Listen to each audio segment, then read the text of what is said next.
Unblock, made in 2 moves.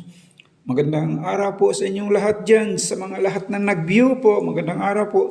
At maraming salamat po sa mga nag-like at saka nag-subscribe. Marami talagang salamat sa inyo. At para naman po sa mga hindi pa nakapag-subscribe, pwede ba po, bigyan nyo naman po ako ng isang bagsak lang po.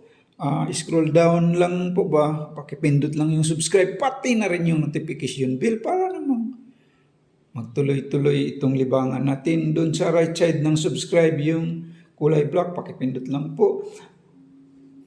Talagang matutuwa na talaga ako niyan pag nagawa nyo yun.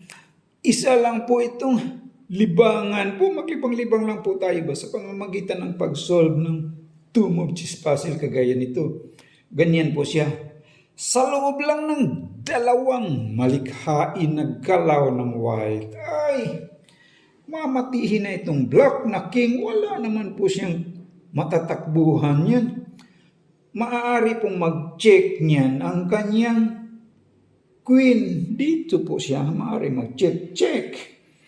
Pag ganyan, mayroon naman po siyang mayroon po siyang kakainin lang po yung kanyang knight. Pag ganyan, nasaan na yung check for mate dyan? Pag ganyan, nag-check siya rito, mayroon mang rook. Wala din pong mati yan. White first to move and block. Mate in 2 moves. Ang tama palang kasagutan dyan po ay itong knight, pero hindi po siya mag-check.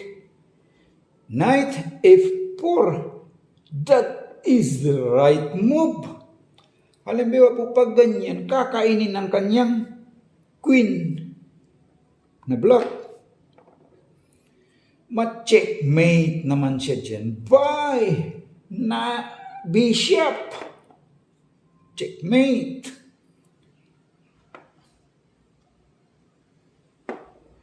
Halimbawa po pag ganyan, ito namang knight ang kakainin ng kanyang rook dito. Pag ganyan, ma-checkmate naman siya dyan by queen. Checkmate. So, anong naman pangharang niya dyan pag ganyan? Ano nang pangharang niya? Wala naman po siyang pangharang niya. Doon kasi mag-check na siya. Mati po siya niyan. Halimbawa po, mati pa po siya dyan. Halimbawa po, hindi niya kakainin, iharang itong kanyang queen. Dito niya iharang. Pag ganyan po, ma-checkmate naman siya dyan by rook. Checkmate. So, that is the right move. Maraming salamat po sa lahat ng nag-view po. Please like and subscribe lang po sa mga hindi pa nakapag-subscribe. Thank you po.